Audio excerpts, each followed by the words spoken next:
¿Qué te parecen 365 días de contenidos digitales para tu empresa, negocio o emprendimiento? Somos especialistas en redes sociales, diseños, textos, guiones, audio, ilustraciones y correcciones. Realizamos contenidos digitales para tu emprendimiento. Octaedro Contenidos. Contenidos de calidad todos los días del año.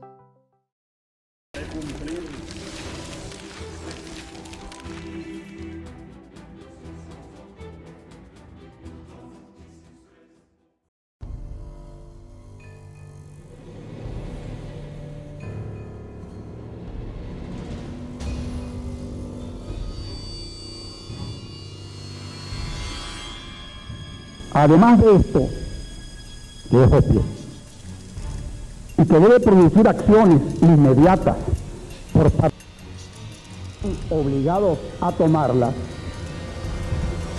lo que el presidente Hugo Chávez está haciendo con las Fuerzas Armadas, legal, paralegal, metalegal o ilegal, va a llevar a la destrucción de una de las instituciones de mayor prestigio de la sociedad venezolana.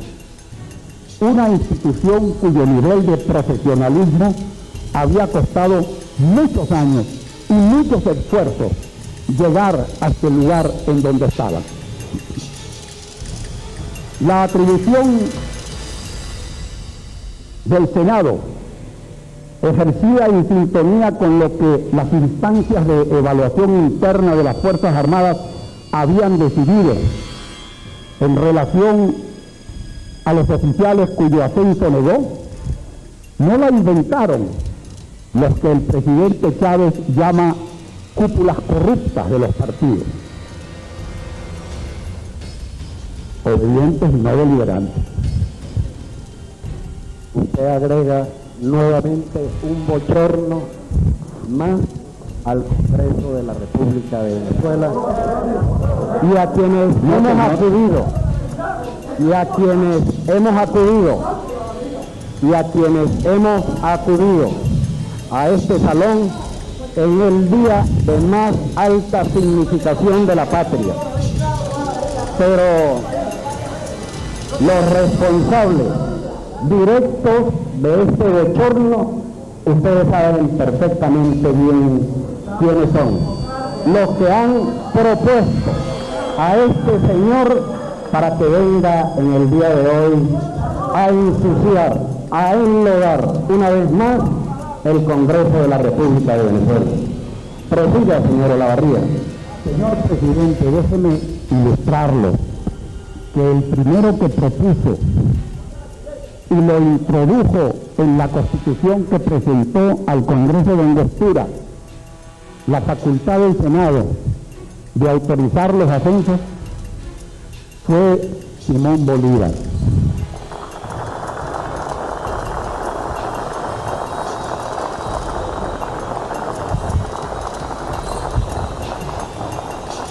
Desde el mismo inicio de su carrera militar, la preocupación de Bolívar por la disciplina del ejército y su acatamiento a la autoridad civil y constitucional fue constante.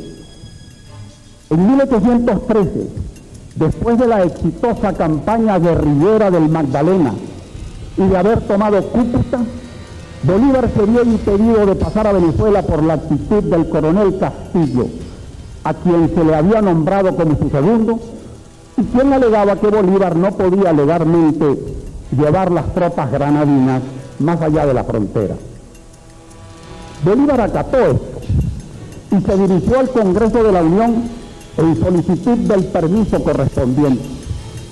Pero como se hizo evidente que la actitud de Castillo era obstruccionista y no legalista, Bolívar le escribió al presidente de la Unión, más que un raciocinio táctico o estratégico o político de la campaña que pensaba iniciar en Venezuela, le formula una declaración de principio extremadamente importante.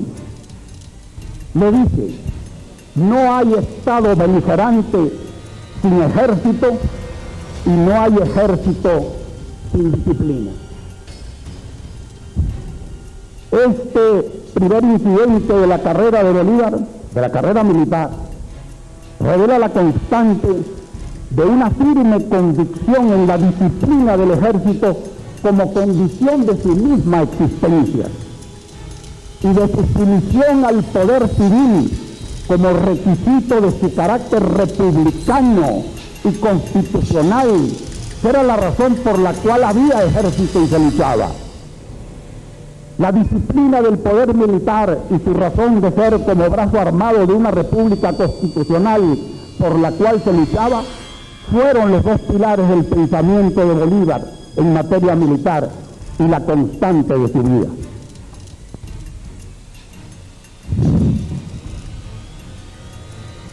Tras la conquista de Angostura y la instalación del Congreso en 1819, Bolívar presentó el proyecto de Constitución, en el cual, por primera vez en la historia constitucional de Venezuela, se le atribuyó al Senado la facultad de aprobar los ascensos militares en estos términos. El presidente nombra a los empleos civiles y militares que la Constitución no reservare. Entre los reservados se comprenden los de coronel inclusive arriba, cuyo nombramiento lo hará el Poder Ejecutivo con aprobación del Senado. Si éste no conviniere en el nombramiento, puede repetir su instancia apoyándola mejor. La resolución del Senado, en este caso, es decisiva. La Constitución de Bolívar estableció por primera vez en nuestra historia constitucional el carácter no deliberante de las Fuerzas Armadas y su jefatura por quien quiera ejerciera las funciones de presidente. Y apartándose del modelo federal de la Constitución de 1811, estableció que la Fuerza Armada era exclusividad de la República y no facultad soberana de las provincias de tener cada una de ellas sus propias Fuerzas Armadas. Ya lo había dicho en 1813 y lo consignó en la Constitución que propuso a la Constituyente en 1819. No hay Estado sin Fuerzas Armadas. No hay Fuerzas Armadas sin disciplina. No hay disciplina sin ley. No hay ley si el jefe de esa fuerza disciplinada y obediente no la respeta y no la hace respetar. Si la ley se rompe por quien tiene la obligación de respetarla y hacerla respetar, se acaba la disciplina, se acaba la Fuerza Armada, se acaba el Estado. Palabra de Bolívar, palabra de Bolívar, así de claro, así de simple. La Constitución de 1830 repitió la atribución del Senado para autorizar ascensos y el carácter no deliberante de las Fuerzas Armadas. Pero la Constitución Federal de 1864 omitió esa atribución, la atribución del Senado, y consagró la facultad de los estados de tener sus propias Fuerzas Armadas, al extremo que la Fuerza Armada Nacional tenía que pedir permiso para pasar por el territorio de los estados de la Unión.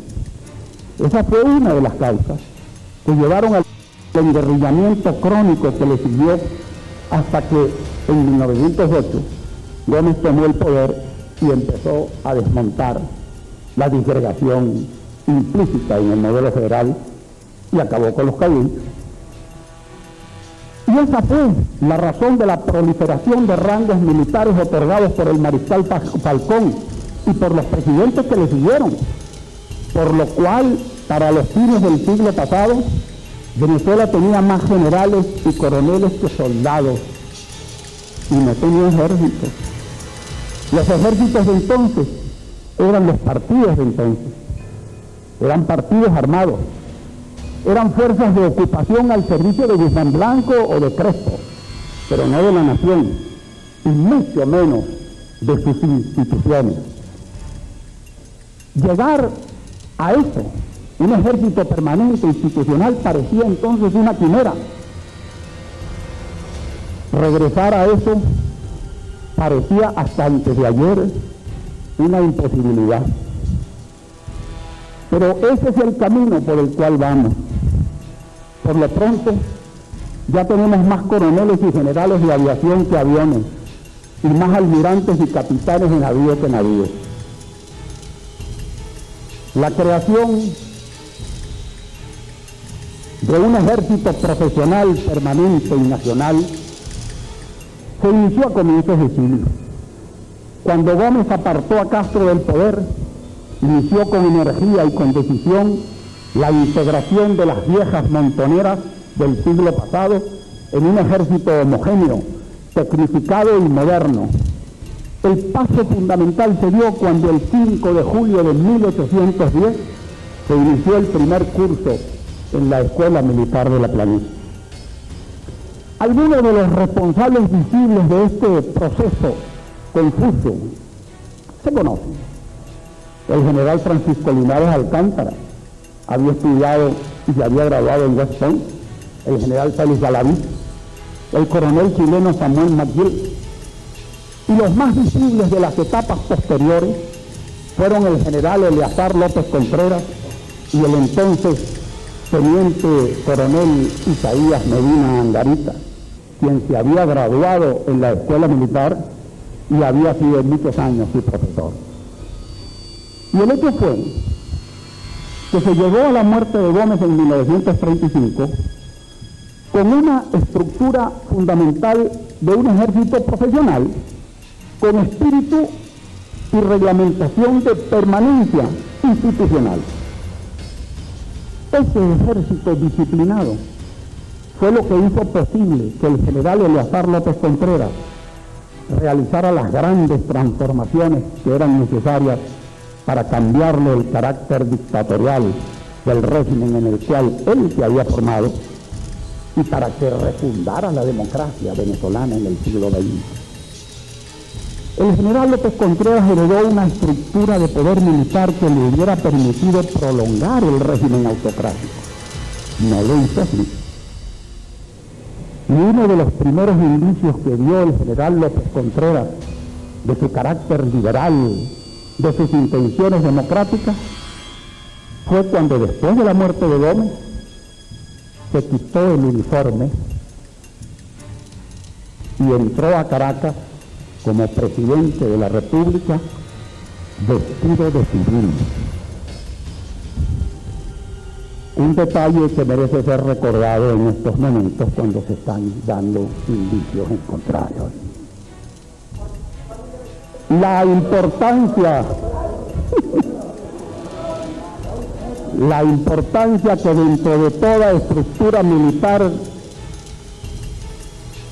importancia que dentro de toda estructura militar, tienen procedimientos institucionalizados de ascenso que alejen lo más posible la discrecionalidad en la calificación de los méritos.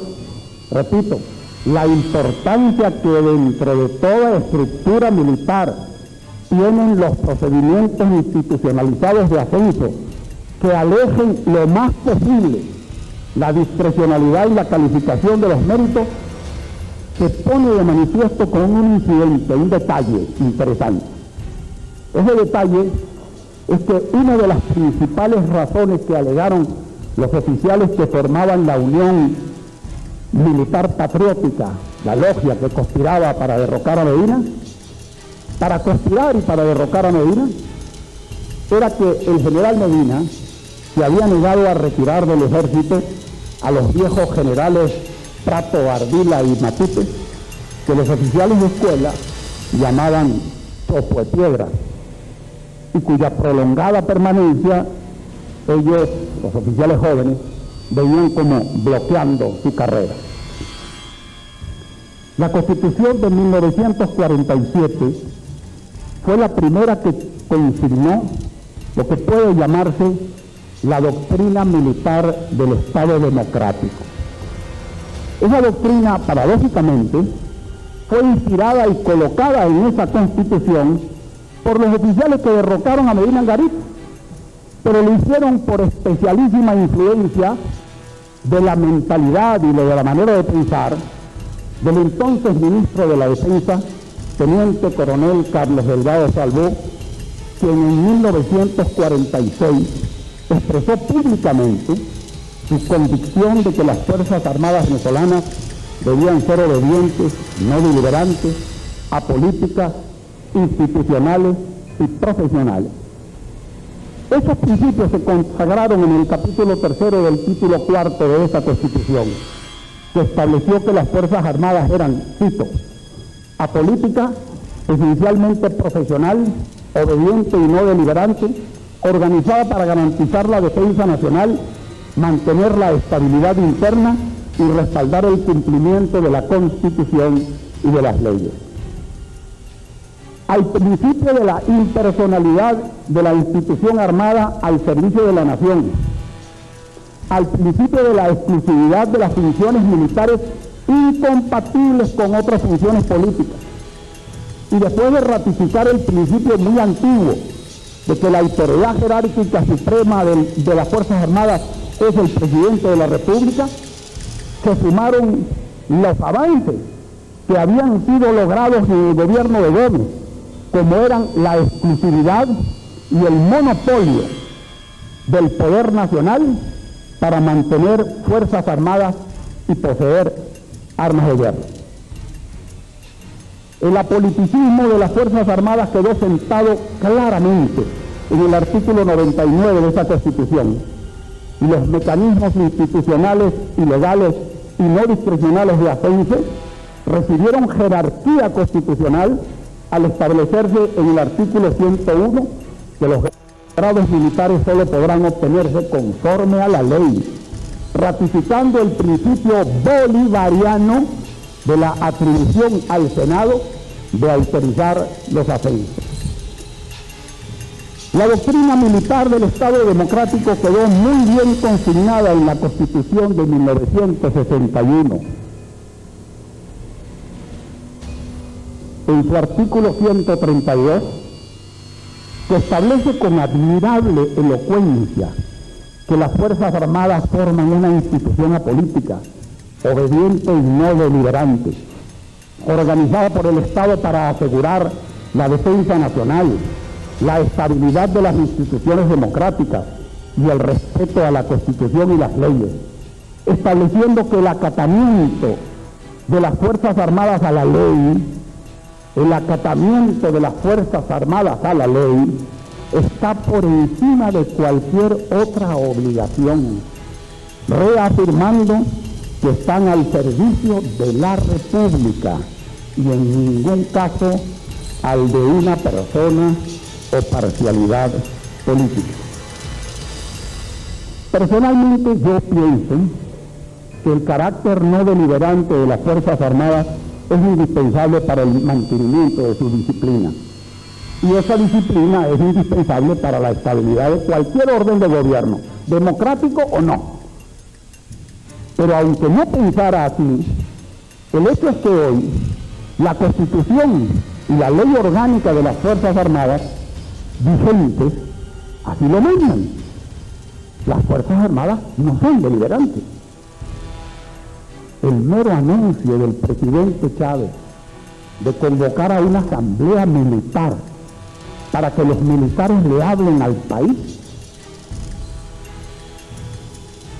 es otra violación a la ley y a la Constitución. Quizás la más peligrosa de todas, hasta para él mismo, hasta para el mantenimiento de su autoridad.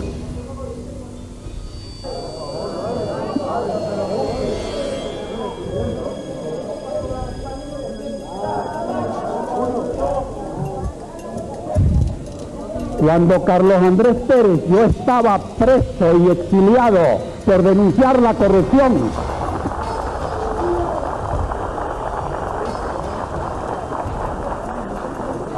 yo pienso que el carácter no deliberante de las Fuerzas Armadas, confunden. Ha llegado la hora, señores, ha llegado. Ha llegado la hora, señor Fiscal General de la República, señora magistrada de la Corte Suprema de Justicia. Ha llegado la hora de recordarle al presidente que los poderes que él ofende, que él amenaza, merecen tanto respeto como el señor presidente tiene derecho de esperar de ellos y de todos nosotros. Pero esos poderes además de ser acreedores del respeto, tienen un poder y unas facultades positivas que el presidente no debe desconocer ni menospreciar. El artículo 192 de la Constitución establece: el presidente de la República es responsable de sus actos de conformidad con esta Constitución y estas leyes.